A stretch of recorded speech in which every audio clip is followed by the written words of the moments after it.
Detroit basketball. Let's go. Ladies and gentlemen, welcome to another edition of the Knicks Film School Postgame Show. My name is Andrew Claudio, aka GMAC. Joining me for this victory postgame in which the Knicks just defeated the Sacramento Kings 98-91. XJ, how you doing, my man? What a game we just watched. I am doing great. That was an amazing game. I genuinely wasn't expecting it to be so good, but I was riveted thoroughly, I will say, the entire course of the basketball game. So much to talk about, including what you just alluded to, Andrew. Detroit basketball is back, and it's back in Sacramento. I don't know. Sacramento, yeah. Shout out to Menta. Your campaign now can officially take off now that the Detroit Knicks have decided to enter the proceedings this season. We'll obviously talk about the contributions from Boyan Bogdanovich and Alec Burks, a very pivotal point in the fourth quarter. Knicks were down 4. Actually, weirdly enough, the stretch I want to talk about doesn't start with anybody that probably had the biggest impact on the game. We're going to talk about the two Pistons, obviously Jalen Brunson. My goodness, Isaiah Hartenstein. I've missed you so much. That's the guy. That's the guy we'll start with. But Knicks are down 79-75. I'm confused how they're going to score points with the lineup that's on the floor. And it's just it's the two Pistons, Deuce, who had a rough night, Josh Hart, who did the effort stuff, but really wasn't contributing offensively, and Precious Achiuwa. Precious Achiuwa has a really bad turnover. It looks like it's going to be a pick 6, and he hustles back on defense to it's a chase down block. He gets credited with the stop. I don't know if he gets credited with the block, but that stopped the Pistons, the Kings, from going up 6. What followed was a 9-0 Piston run to give the Knicks the lead. And then Tibbs just made 2 subs. He put Brunson in for Deuce. He put Anunoby in for Hart. And he let the next 4 minutes go by where he just trusted his two Pistons, these two guys that have been much maligned. And the Knicks were able to stretch the lead out to, I believe it was about 9. It was 9 or 6. Then he closed. We can talk about the closing offense in those last 4 minutes, which may have some mixed reviews. But that stretch is really the turning point in the game for me. Obviously, we have to talk about Jalen Brunson and the history he made tonight. He becomes the 4th Knick ever to score 40 points in consecutive games, joining Patrick Ewing, Bernard King, and Carmelo Anthony. But I think you know where we need to start. Isaiah Hartenstein tonight. And the reason why the fourth quarter offense looking so bad, not really a fourth quarter offense looking so, there was really those last 4 minutes where it was like, Brunson, do something. That was really the offense. He went 0-4 from 3, and it looked as bad as it felt. But their defense was just, and it started with Hartenstein was shutting down Sabonis, and Anunoby would come help, Hart would come help, and he felt like he was in jail. Isaiah Hartenstein tonight, 7 points, 14 rebounds, 3 assists, and 5 blocks, a +5 in 28 minutes. This is the guy that many were making, maybe yourself were also making, Defensive Player of the Year arguments for, XJ. He's back. He's back. I could not be happier. We've been seeing little glimpses here and there. It's like, is that Hart? Is that him? Is that Hartenstein? It's every other game or so, working his way back through. He played 27 minutes tonight, and we saw Defensive Player of the Year candidate Isaiah Hartenstein tonight. Tremendous job, not only on the defensive end, obviously the block shots, controlling Sabonis, who is one of the strongest players in the game. And we saw it when he went up against Precious Achiuwa, really just bullied Precious and just put him under the rim. It looked like unfair. It looked like how Julius Randle treats guys. And that's his doppelganger in a weird way, is Julius Randle, because they had that similar bully ball style. Couldn't do it with Isaiah Hartenstein. Could not do it with Isaiah Hartenstein. Nobody had their way with Hartenstein. He was back in full effect. The stockbroker, shout out to Mensa. He was just himself, and he was great. He only took 3 shots. Also allowed the Knicks to run some offense through him, giving Jalen Brunson a much needed rest, and just did really everything you could ask for. So he looked back to me. We'll see how he bounces back kind of the next game. I'm not sure if it's a situation where, the Achilles starts to get sore again. You pushed it a lot. You got to kind of, maybe his return won't be fully linear, but we see it, and it's coming at the right time, and that's why I'm so excited, because as long as the Knicks have Isaiah Hartenstein and somebody we'll talk about, I'm sure, OG Anunoby on the defensive end, you really can put anybody out there. You could put the two Pistons and Brunson. You could really mix and match whoever you want, because those two guys are a defense in of themselves. It's amazing. Yeah, they were pretty impactful, specifically in that stretch in the fourth quarter. That those last 4 minutes after the Bogey and Burks left the game, it was weird. I would go back and forth where it was like, oh my gosh, this, like, you took the two offensive guys out, and look at what our offense has become. And then it's like, oh no, now they go to jail. Like, now the Kings just go to jail and we get the ball back eventually. Sabonis in the first half dominated largely, and I noticed a pretty long rest for Hartenstein. So I don't know if, like, so Sabonis had 18 points in the first half. I believe it, 18, and I forget how many rebounds. I'll look it up, but he had 18 points in the first half, just 3 points in the second half. Tibbs largely matched Hartenstein's minutes with him. Yep. And I thought it was effective. I thought them helping late was also a contribution to just, honestly, it's what we see with teams and how they guard Julius a lot, which is bringing the double from a blind side. It's just Sabonis is much closer to the rim when these doubles are happening. So, the Knicks are able to create a crowd underneath the basket. My goodness, the defense that was played and largely controlling the second half of this game. I didn't realize this stat, but the Knicks lead the NBA in games where they've held an opponent under 100 points. Well, that streak continues. 5 straight games holding a team under 100 points. It continues, honestly, since Jalen Brunson came back with that first game against the Orlando Magic last Friday. It's just been all uphill from there. The Knicks have won 3 straight since OG Anunoby returned. They're 15-2 in games where he's played.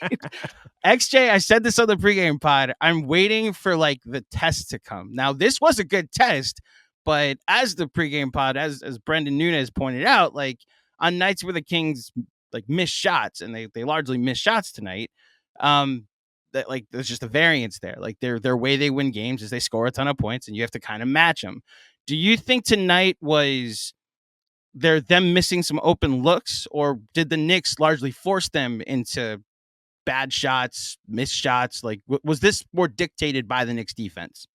Yeah, I'm glad you brought that up, because I thought it was a mix of both, but I do think the Knicks got by with the Kings missing some open shots. The Kings went 10 of 37 from 3, 27%. That wasn't all Knicks forcing the Kings into 27% from 3. I really think that the Kings missed a bunch of open shots that they could have hit and that they normally hit. Fox kind of was pressing a little bit, seemed like he wanted to get to his jump shot a lot more than he wanted to get to his drive. I've noticed that a little bit about him this season. GMAC, you remember the one game that we watched on a watch along that I just is always ingrained in my memory, where De'Aaron Fox just completely took over in the fourth quarter, and it was like, is this guy the best basketball player in the world? Like, what it was so to give people who weren't there for that watch along last year, because it wasn't public, like it was a casual watch along where I joined Sean, Mensah, and XJ. Mensah had to leave at halftime because he had work in the morning. Sean fell asleep at halftime. That was the Sean sleep. And you and I watched the Knicks make a fourth quarter comeback to tie the game, largely due to the offensive rebounding disparity. And then we watched De'Aaron Fox like take tough shot after tough shot, and we just looked up. It was like, I guess he's Dwayne Wade now. I guess this is just what he is. Those shots weren't falling tonight. I do think they were forcing him in, as you mentioned, him trying to get to his jumper. Some tough fadeaways, some tough looks. He wasn't able to get to the rim as easily. I mean, largely the clutch player award that he won last year was some tough shot making in crunch time, and he did not make those shots in said crunch time tonight. We have gotten 10 minutes into this post game without really singing Jalen Brunson's praises, and for 3 quarters of this game, he checked back in the second quarter, and I wondered if he was going to get 50 tonight. If we're going to have back-to-back 45-point games, maybe this is another 50-point game. He finishes tonight with 42 points, 17 to 28 from the field. He also had 4 steals. Actually, they're not just like team steals either. I thought he actually was using his keeping his hands up, very active in passing lanes. We will talk about the officials at some point. I do wonder if Brunson, he tried to take a charge in the first quarter. I noticed this, and they didn't call it. And I wonder if he just said, you know what, this is like 3 games now. I'm just going to actually play defense. And he just suddenly looked, I was like, oh, wow, I got the ball. And, there was one where he just put his hands in the candy jar and got a steal. Yeah. And then there were 2 in the passing lane. So I thought an overall okay defensive game for Jalen Brunson, maybe even a good defensive game to go along with 42 points, all of which were needed since the Knicks only scored 98. Couldn't have said it better. I agree. I think Brunson's, and I really like that you started or at least really touched on Brunson's defense. I thought his defense was good. I thought his positioning was really good, and he was very active with his hands. His anticipation was awesome. He kind of looked like DiVincenzo out there at some points, like a much stubbier, less athletic DiVincenzo. I think Dante would say the same thing. Yes. Yeah.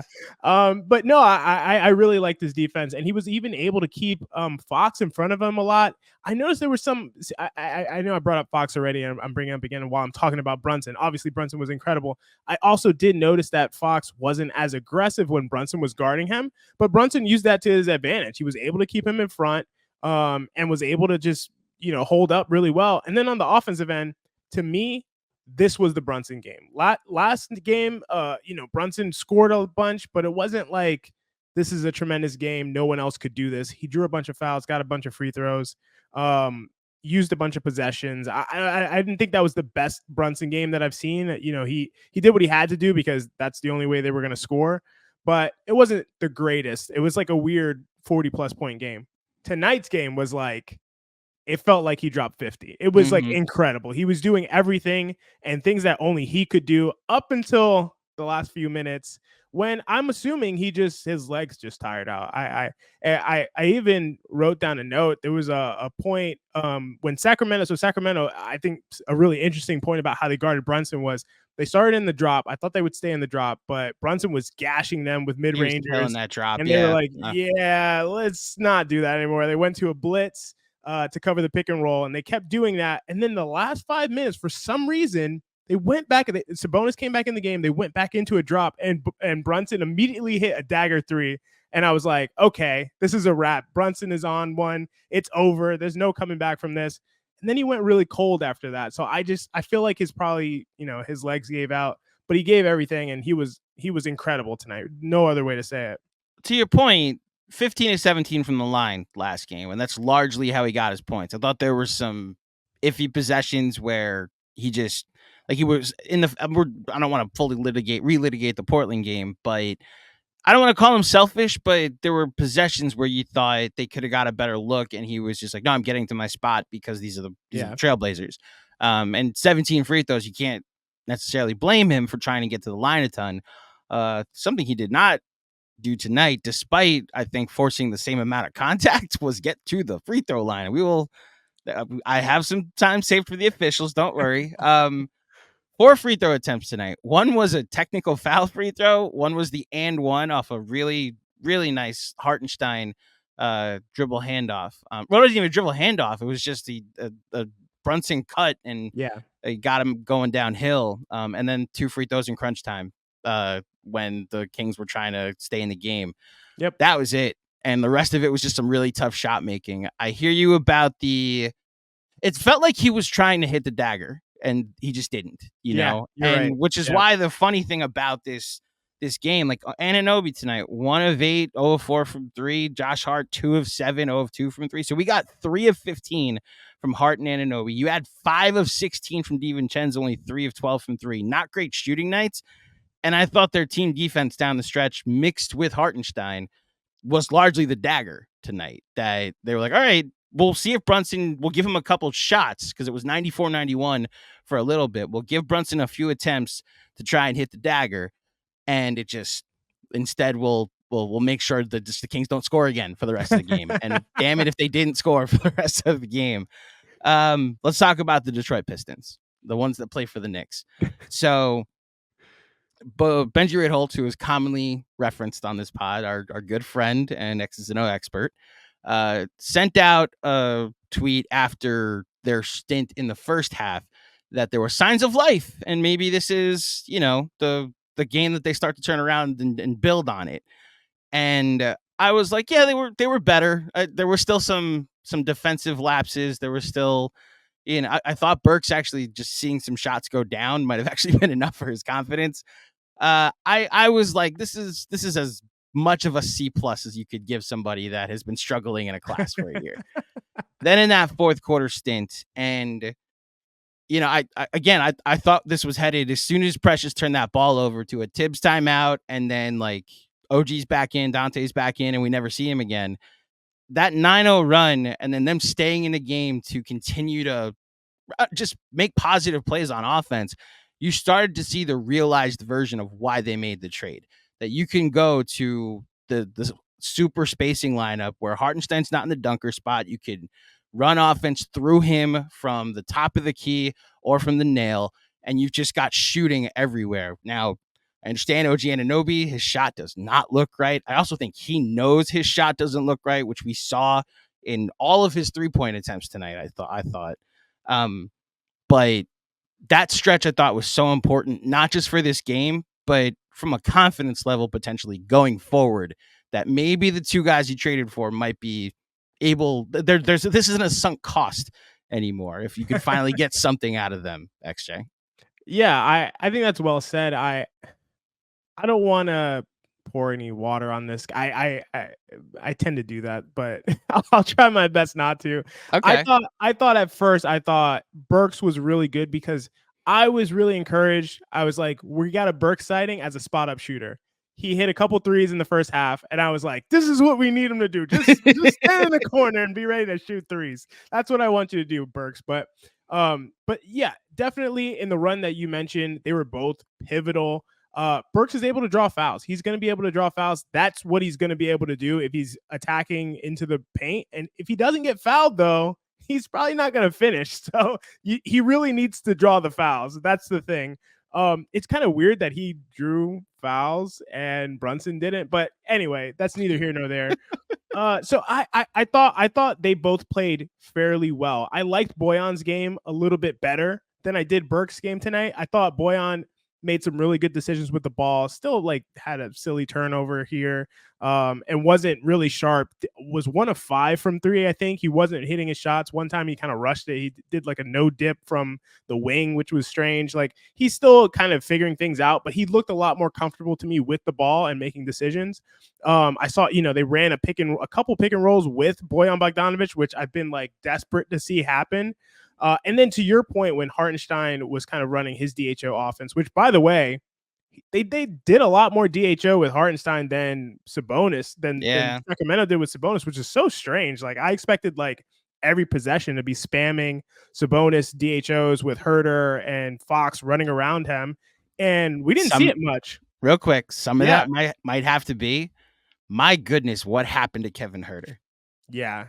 Oh my gosh, XJ. I don't know. That was a prime Duncan Robinson like 3-point shooter. That was like up there with what DiVincenzo was for most of the season. Oh, he's in a slump right now, but part of what made the Kings offense click last year, it's a small part, but was that you had this elite 3-point shooter. And when he threw that air ball up on like a wide open look, I was wide open. Oh, that's why he's the scapegoat. Maybe it's not even a scapegoat. You're literally able to, that's what's wrong. Yeah. So totally. Yeah. And maybe that moved them away from it, but I just expected to see more of it. But the Knicks were almost like, we got a guy who can do that pretty well too. So let us show you what it's like to be on the receiving end over here. And I loved it. My only issue with it was like, I was like, Brunson pick and rolls were just unstoppable. Mm-hmm. Once you got them blitzing it, you win.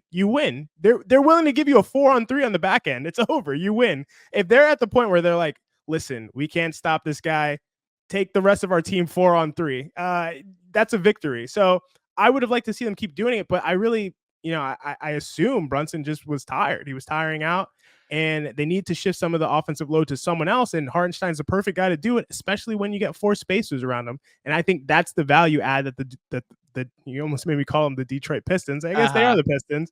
That's the value add that they have. So yeah, the blitzing that the Kings were doing tonight, because I'd noticed that I think that's largely what caused Brunson's a couple of turnovers tonight. I know he had a bunch of turnovers. Honestly, this isn't a game I'm going to complain about them, but there were moments that because they were blitzing with Sabonis, and then when he wasn't there, it's Len. So there may just quite literally be a height thing where because you're bringing a center over, Brunson being 6 feet tall, it's just tough to throw it over or even slip it past the height disadvantage that to lead to the. I mean, you saw it when they were able to. The one that stands out is OG Anunoby's bucket tonight, where it was a Josh Hart bucket. It was a Josh Hart bucket because OG Anunoby scored the first points of the game and then didn't score the and rest then never of the scored game. again. Yeah, it was a dunk.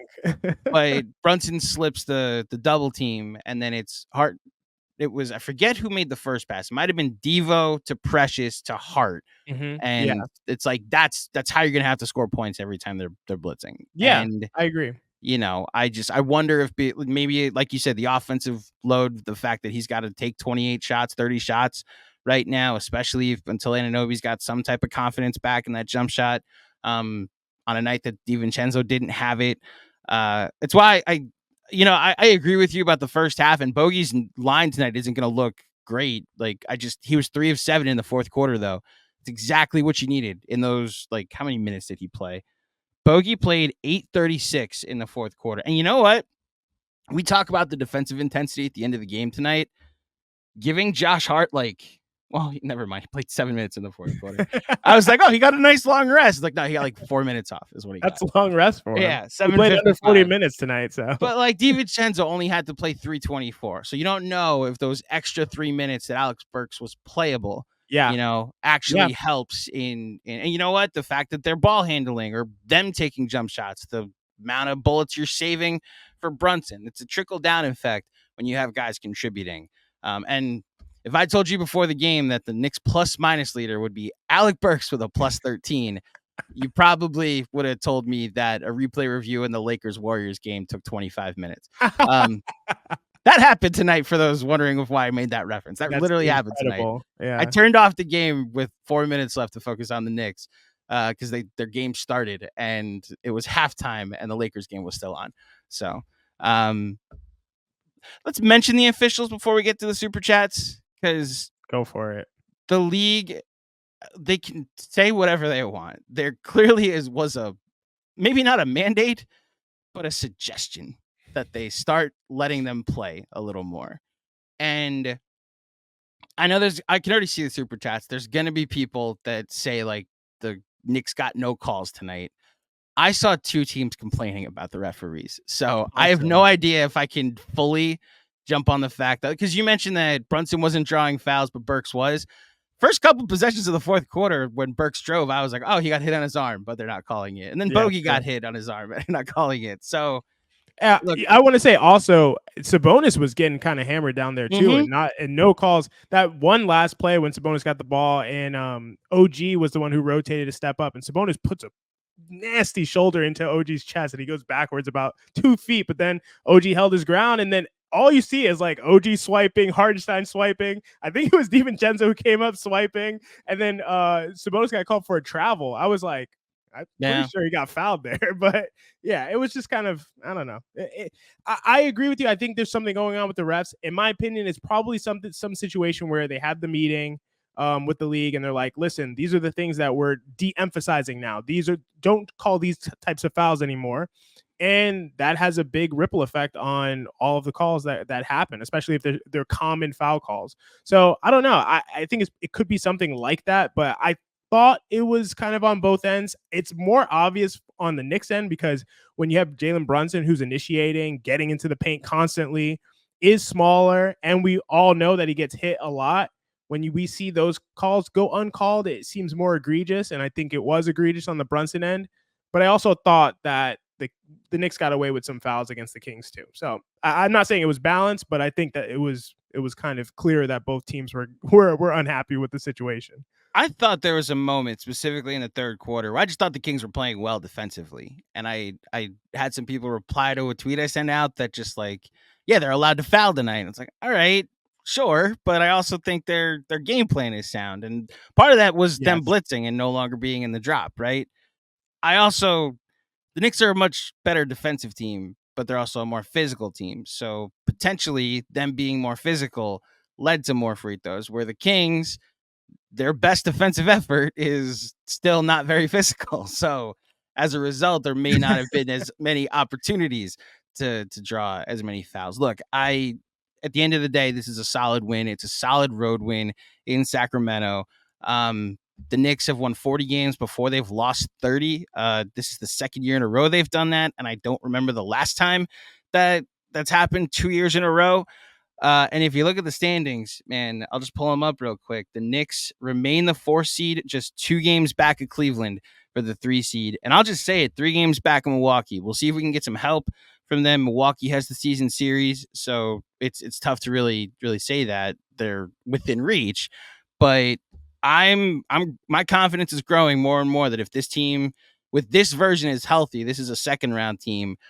And, I know their opinions can differ of whether we should bring Randall back or whether we should just clone OG Anunoby. I personally think in this new world where bully ball is king, that's perfect for Julius Randle. True. Very true. And there may be a pretty fun ceiling on this team. Any other thoughts before we go ahead, XJ? Yeah. Because I want to comment on the comment that you made, which I thought was so insightful when you said this doesn't look like a bottom 10 defensive team.